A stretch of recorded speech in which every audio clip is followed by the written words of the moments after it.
हमेशा की तरह फिर से आपकी खिदमत में एक ज़बरदस्त सेशन के साथ हाजिर हुआ हूँ और आज मैं बात करूँगा कि हमारे अंदर, आपके अंदर, लोगों के अंदर और छोटे से छोटे और बड़ों के अंदर किस तरीके से ईमानदारी पैदा हो सकती है। दोस्तों, ये तो बिल्कुल 100% 100% ये सच्ची बात है कि आज का दौर ईमानदारी का दौर नहीं है। आज का दौर ऐसा है कि लोगों पर किस तरीके से विश्वास किया जाए। विश्वास करने से पहले यकीन करने से पहले, लेन देन करने से पहले अच्छे तरीके से एक आदमी के बारे में डिटेल्स को जान लेना बहुत ही ज़रूरी है। आइए मैं आपसे बात करने की कोशिश करता हूँ कि आज का दौर कैसा दौर है और अगर नेगेटिव दौर है, ख़राब दौर है, तो उससे अच्छे तरीके से किस तरीके से बनाने की कोशिश किया जाए, किस तरीके से मनाया जाए, उसके बारे में आज मैं आपसे बात करूंगा। देखिए, अगर हम और आप कहीं अगर रिश्तेदारी करने के लिए जाते हैं, चाहे जो भी हो, मेहमानदारी के तौर पे कहीं जाते हैं, अगर रिश्तेदारी के मौके से गए हो तो फिर क्या है कि वहाँ सारी चीज़ें छानबीन करने के साथ साथ, सारी चीज़ें पूछने के साथ साथ समाज में एक दो लोग होते हैं तो उनसे भी पूछने की कोशिश करते हैं कि भाई हम लोग यहाँ आए हैं रिश्तेदारी के मौके से, यहाँ हम लोग आए हैं रिलेशन करने के लिए, आप बताइए कि इनका घराना कैसा है, पूछने की कोशिश करते हैं कि नहीं। हालांकि हाँ, सारी चीज़ें मालूम हो लेकिन फिर भी पूछने की कोशिश करते हैं ताकि दिल को यकीन हो जाए। आप खुद ही सोचिए कि अगर एक दो लोग वहाँ पर बतला दे कि भाई ये आदमी ये तो कमाता उमाता सब कुछ ठीक है लेकिन इसके अंदर क्या है, ईमानदारी नहीं है, ये थोड़ा बेहुदा किस्म का आदमी है, ये क्या है कि अगर ये अपने आन पर आ जाए या फिर क्या है ये बहुत ज़िद्दी किस्म का आदमी है, इसके साथ अगर कोई गलत करे तो फिर ये हो सके कि फिर ये कुछ भी कर सकता है। मतलब कह दे कि ये आदमी गलत है तो फिर अगरचे उसके बारे में आपको लोगों ने हज़ार अच्छाई बतलाई हो लेकिन वहाँ पर हमारे और आपके दिमाग में थोड़ा सा क्या है,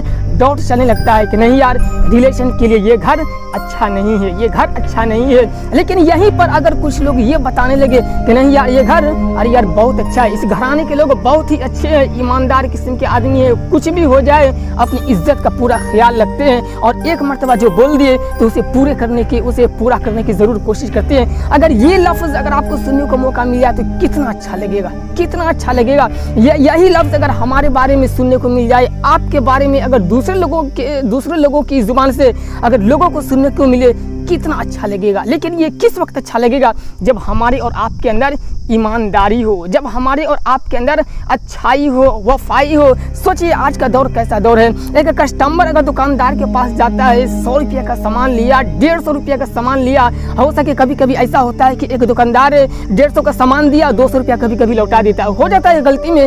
लेकिन आज का दौर कैसा दौर है, चाहे वहाँ पर अमीर आदमी हो या फिर गरीब आदमी कस्टमर हो, अक्सर लोग वहाँ पर क्या है, ईमान थोड़ा सा डगमगा जाता है। अरे देना था, इसे 10 रुपया दे दिया, 50 रुपया हल्के सा क्या जेब में रखो और बस उड़ते बनो। अक्सर लोगों के दिमाग में ये डाउट आने लगता है, या फिर इसी तरीके से एक दुकानदार है, एक कस्टमर उससे 100 रुपया का सामान लिया, देना था 100 रुपया दे दिया, क्या 500 रुपया दिया, और दुकानदार क्या है कि उसे 400 रुपया दे रहा है, लेकिन वो बोला कि नहीं भाई मैं आपको 200 रुपया दिया हूँ, मुझे और कम चाहिए। तो इस तरीके से यहाँ पर थोड़ा सा क्या है, दुकानदार की नीयत भी क्या है, डगमगा सकती है। यहाँ पर हमारी और आपकी आजमाइश होती है कि हमारा और आपका ईमान कैसा है। ऑटो पर हम और आप बैठते हैं, सवारी करते हैं, सवारी में 2 रुपये आगे पीछे हो जाए, किस तरीके से यार मारकाट होने लगता है। कभी कभी क्या है कि वहाँ पर लड़ाई हो जाती है। अगर ऑटो वाले को अगर 10 रुपये वापस करना हो, लेकिन अगर वो 20 रुपये वापस कर दे, कुछ लोग जेब में रखते हैं और चल लेते हैं। मैं सबकी बात नहीं कर रहा हूँ, लेकिन अक्सर लोगों की मिजाज में यहाँ पर ईमान क्या है, डगमगाने लगता है। मैं आपसे कहने की कोशिश कर रहा हूँ, आज का दौर ईमानदारी का दौर नहीं है। आज का दौर लोगों पर आंख बंद करके विश्वास करने का दौर नहीं है। सारी चीज़ें अच्छे तरीके से जान करके फिर विश्वास करने का दौर है। आइए मैं आपसे ज़रा खुल करके एक स्टोरी शेयर करने की कोशिश करता हूँ कि हमारे और आपके अंदर अगर सच्चाई, ईमानदारी, वफाई अगर पैदा हो जाए तो फिर आपके अंदर कितनी ताकत पैदा हो सकती है। आइए बताने की कोशिश करता हूँ। एक छोटा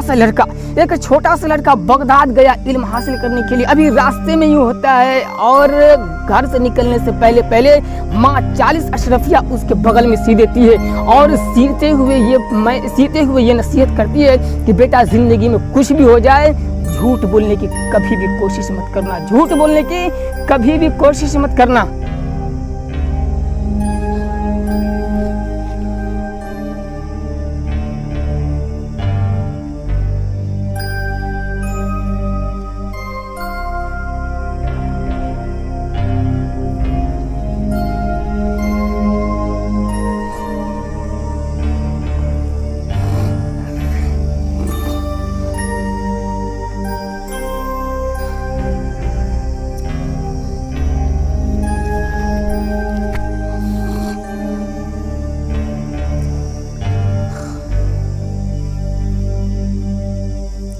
बेटा जिंदगी में कुछ भी हो जाए लेकिन झूठ कभी भी बोलने की कोशिश मत करना, कभी भी मत बोलना। वो लड़का इल्म हासिल करने के लिए निकलता है, लेकिन पहले का दौर डाकुओं का दौर था, पहले का दौर साधु सामान लूटने का दौर था। पहले ज़माने में इस तरीके से घर के बाजू में लोग चोरी नहीं किया करते थे, बल्कि पहले ज़माने में अगर कबीला जा रहा है या फिर कुछ लोग सफ़र पे जा रहे हैं, कहीं पर अगर रुके तो फिर वहाँ पर आजू बाजू में अगर डाकू होते थे तो फिर क्या है, वो सामान को लूट लिया करते थे। मुझे कहने की इजाज़त दीजिए कि वो लड़का काफिले के साथ चल दिया इल्म हासिल करने के लिए, एक जगह रात में रुका, लेकिन कुछ डाकू लोग आए और सभी मुसाफिरों का सामान छीन लिए। और इस लड़का से भी कहा, क्या तुम्हारे पास कुछ है? वो लड़का बोल पड़ा, हाँ है ना मेरे पास, ये 40 अशरफिया है। डाकू चौंक गया, चौड़ चौंक गए कि अरे ये क्या बात है, 40 अशरफिया बोल रहा है।